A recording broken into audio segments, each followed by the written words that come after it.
Welcome back. Ragesh గారు, కూటమి ఎమ్మెల్యేలు చేసిన వ్యాఖ్యలు కనుక నిజమని తేలితే సీఎం వాళ్ళపైన ఎటువంటి చర్యలు తీసుకుంటారు? అండ్ ఇప్పుడు ఒకవేళ ఆడియో కనుక నిజమని తేలితే ఏంటి ఆ దగ్గుబాటి వెంకటేశ్వర ప్రసాద్ పైన ఎటువంటి చర్యలు తీసుకోవచ్చు? ఒకసారి మనం కూడా ఈ ఆడియో విందాం, మీరు కూడా వినండి ఒకసారి. త్రివేణి అన్ని మొత్తం అన్ని చేతులు పెట్టినారా? థ్యాంక్స్. మనల్ని మాట్లాడారా? రాము వీళ్ళంతా ఓకే చేశారా? అప్పుడే వాళ్ళ అంటే మనం ఏం లేదా వాళ్ళే మాట్లాడుకున్నారు. మనం ఆ రోజు మాట్లాడేది అయితే ఇయ్యలేదు నా శాంతి తిరగమంటే ఇయ్యలేదు. గలాట జరిగింది నా వాడితే ఏనంటే ఇయ్యలేదు నా.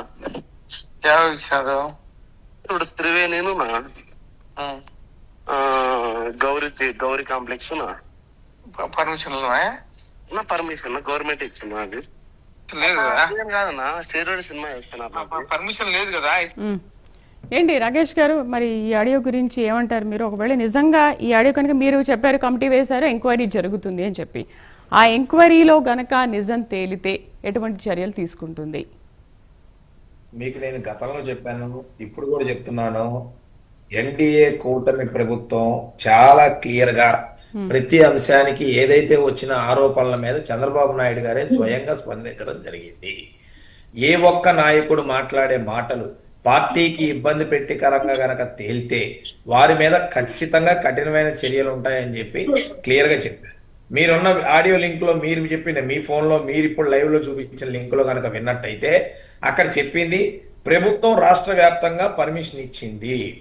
గతంలో సినిమాలకి పవన్ కళ్యాణ్ గారి సినిమాలకి పర్మిషన్ ఇవ్వకుండా టికెట్ రేట్లు 10 రూపాయలు ఉండాలి, 30 రూపాయలు ఉండాలని రేట్లు పనిచేసి పవన్ కళ్యాణ్ గారి సినిమా ఆడకూడదని, ప్రముఖ హీరోలందరూ నా దగ్గర చేతులు కట్టుకోవాలని, అలా వాళ్ళందరినీ కూడా కార్లు ఊరు బయట ఆపిచ్చి మూలన రోడ్డు మీద ఆపిచ్చి అక్కడి నుంచి హీరోలందరినీ కూడా నడిపించుకుంటూ తీసుకెళ్లి చేతులు కట్టుకొని సార్ సార్ సార్ అని మాట్లాడించిన ఘనత ఎవరిదో అందరికీ తెలుసు.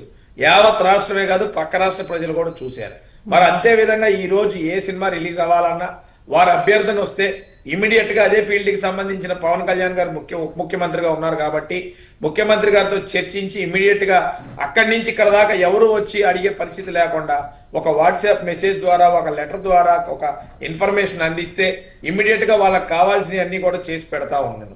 అంతే జూనియర్ ఎన్టీఆర్ గారి సినిమాకి కూడా అన్ని రకాలుగా ఎలా అయితే మిగిలిన సినిమాలకు ఇచ్చారో అలాగే అన్ని సినిమాలకు కూడా ఇచ్చుకుంటూ వచ్చాం. బ్రహ్మాండంగా జూనియర్ ఎన్టీఆర్ గారు సినిమాల్లో రాణిస్తా ఉన్నారు. యువనేత నారా లోకేష్ గారు రాజకీయాల్లో రాణిస్తా ఉన్నారు. దానిలో ఎటువంటి సందేహం లేదు.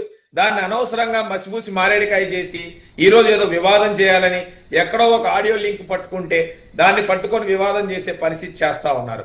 కానీ ఇవన్నీ ఎందుకు వస్తున్నాయో మీకు తెలుసా అండి? నేను ఒకటే చెప్తా ఉన్నా.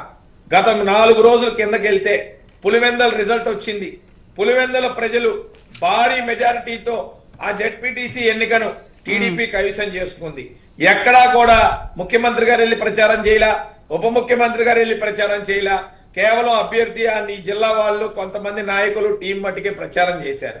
మరి అటువంటిది అంత భారీగా జరుగుతున్న కార్యక్రమంలో ఓడిపోయిన ఎవరైతే పులివెందుల శాసనసభ్యుడు ఘనత ఏదైతే ఉందో దాన్ని మభ్య పెట్టడానికి ఇలాంటి కటింగ్ మాస్టర్లు అందరూ కూడా బయటకు వచ్చి ఏదేదో రీల్స్ రిలీజ్ చేసి ఏదేదో కటింగ్ వీడియోలు రిలీజ్ చేసి ఇక్కడ ప్రజల్ని తప్పుదోవ పట్టించి ప్రజల్ని సైడ్ ట్రాక్ చేసే పద్ధతి కోసం ఇదంతా చేస్తున్నారు తప్ప అంతకు మించి ఏది లేదు.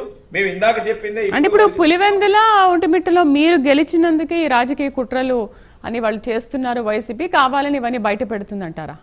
100% అండి. ఇవన్నీ సైడ్ ట్రాక్. మీరు చూడండి చాలా క్లియర్ గా కోనారవి గారు రాత్రి కూడా ఒక టీవీ ఒక అంశంలో ఒక ప్రైవేట్ ఛానల్ చాలా క్లియర్ గా చెప్పారు. ఆ హెడ్ మాస్టర్ మీద నా దగ్గర కంప్లైంట్లు వచ్చినాయి. 15 రోజుల కిందట నేను కంప్లైంట్లు డిఈఓకి పంపించాను. దాని మీద హెడ్ మాస్టర్ నన్ను వచ్చి కలిసింది. నేను మీకు న్యాయం చేయలేను, మీ తప్పు సరిదిద్దుకోందని చెప్పాను. ఒకవేళ చెప్పిన కోనరవి గారు చెప్పిన సంగతి నేను చెప్తున్నానండి. లైంగిక వేధింపులు అంటుంది. ఓపెన్ గా మాట్లాడదాం. ఆమె ఎక్కడ కలిసింది, ఎక్కడ లైంగిక వేధింపులు జరిగినాయి, మానసిక వేధింపులు అడిగింది. తీయండి కాల్ రికార్డ్స్. తీయండి ఫోన్ రికార్డ్స్, ఎప్పుడు మాట్లాడింది, ఎన్ని నిమిషాలు మాట్లాడింది, ఎన్ని గంటలు మాట్లాడింది తీయండి బయటికి. 15 రోజుల కింద కంప్లైంట్లు పేరెంట్స్ నుంచి వచ్చిన మాట వాస్తవం కాదా? ఆ జిల్లాలో ఆ స్కూల్స్ యొక్క పరిస్థితి ఎలా ఉందో రిపోర్ట్ బయటికి తీయండి, ఉన్న తప్పులయ్యో బయటికి తీయండి. ఇలా ఏదో కోణం పట్టుకొని వాళ్ళు కాపాడుకోవటానికి ఇక్కడ ఎమ్మెల్యేలు బ్లేమ్ చేయాలనే ఒక ఉద్దేశంతో పనిచేయటమే తప్ప ఇక్కడ ఏమీ లేదు. అనంతపూర్ శాసనసభ్యులు గారు కనుక మాట్లాడింది తప్పు అయితే పార్టీ చర్యలు తీసుకుంటది, కానీ ఏ ఒక్కరిని కూడా విమర్శించాల్సిన అవసరం మాకు లేదు.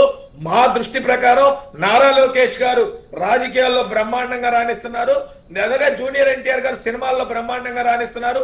ఈ రెండు వివిధ కోణాలు, ఆ రెండు కూడా వివిధ రకాలుగా ప్రశాంతంగా ముందుకెళ్తున్నాయి. వివాదాలు సృష్టించాలనే ఆలోచన ఎవరికీ లేదు, మాకు కూడా లేదని తెలియజేస్తాం. రైట్. కార్తిక్ గారు ఏమంటారు? మీరు కూడా ఇందాక ఆడియో విన్నారు, మిమ్మల్ని నేను అడుగుదాం అనుకున్నాను. ఇంత అసభ్యంగా మాట్లాడినా